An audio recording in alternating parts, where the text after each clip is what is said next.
সবাই যার যার অবস্থান পরিষ্কার করুন।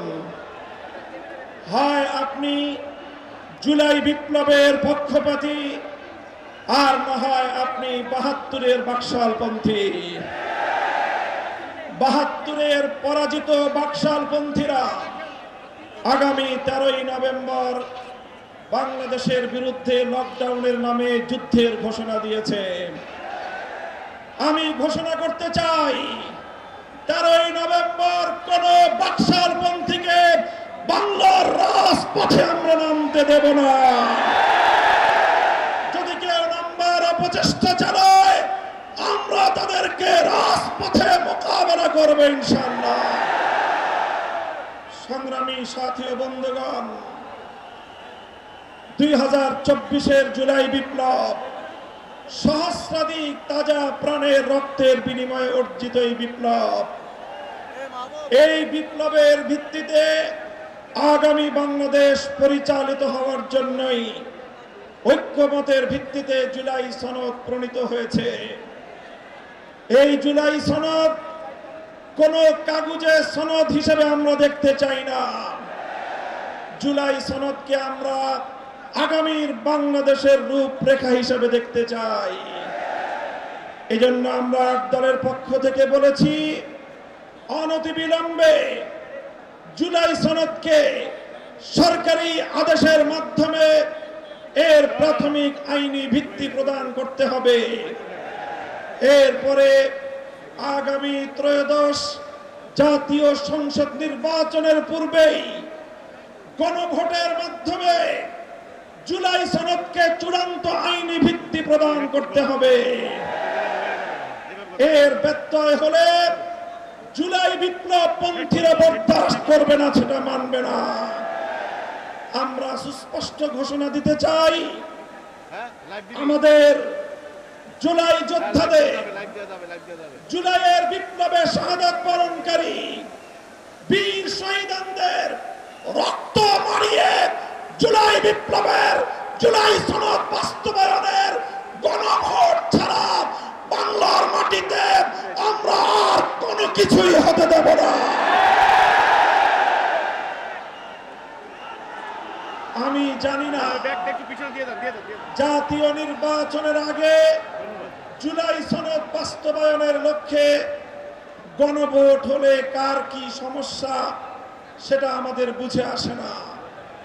আমাদের সমস্যা হলো, জুলাই সনদের গণভোট ছাড়া যদি জাতীয় সংসদ নির্বাচন অনুষ্ঠিত হতে থাকে, জাতীয় সংসদ নির্বাচন যদি তফসিল ঘোষণা হয়ে বাস্তবায়িত হয়, অনুষ্ঠিত হয়, সেখানে অনেকগুলো বড় বড় জটিলতার সৃষ্টি হবে। তার মধ্যে অন্যতম একটি হলো, দ্বিকক্ষ বিশিষ্ট জাতীয় সংসদের উচ্চ কক্ষ কিভাবে গঠিত হবে, কিভাবে রাজনৈতিক দলগুলো তাদের নির্বাচনী ম্যানিফেস্টো তৈরি করবে, জাতির সামনে তারা তাদের উচ্চ কক্ষের ১০০ সদস্যের তালিকা কিভাবে প্রকাশ করবে, এই সকল বিষয়ের কোনো সদুত্তর তাদের কাছে নাই।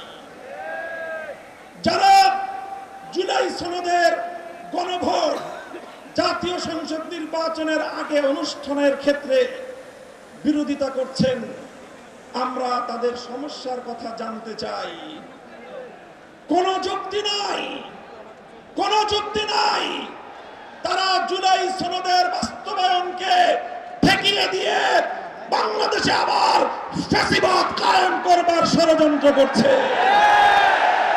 পরিষ্কার ঘোষণা করি, রক্ত দিয়ে যেই ফ্যাসিবাদ বিদায় করেছি, প্রয়োজনে আবার রক্তের সাগর প্রবাহিত হবে, বাংলার মাটিতে ফ্যাসিবাদ ফিরে আসবে।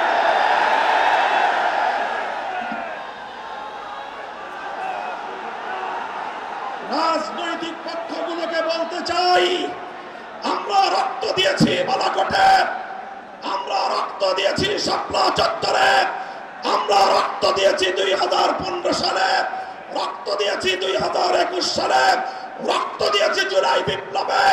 আমাদের মুখোমুখি দাঁড়াবার চেষ্টা করবেন না। আমরা রক্ত দিয়ে অধিকার আদায় করি, রক্ত দিয়ে বাংলাদেশ কিনেছি, রক্ত দিয়ে এই বাংলাদেশের স্বাধীনতা রক্ষা করবো ইনশাআল্লাহ। সংগ্রামী সাথী ও বন্ধুগণ, জুলাই বিপ্লবের আমার সকল সহযোদ্ধাদেরকে আমি বলতে চাই, রাজনৈতিক মতবিরোধ থাকতে পারে, নির্বাচন নিয়ে মতপার্থক্য থাকতে পারে, আপনারা যার যার নির্বাচন করবেন সেটা পরের কথা।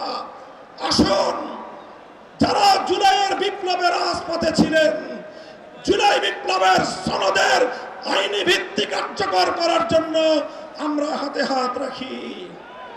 সংগ্রামী সাথী ও বন্ধুগণ, সর্বশেষ বক্তব্য, আগামী 13 তারিখ জুলাই সনদের গণভোটকে কেন্দ্র করে সরকারি সিদ্ধান্তের দিকে আমরা তাকিয়ে আছি।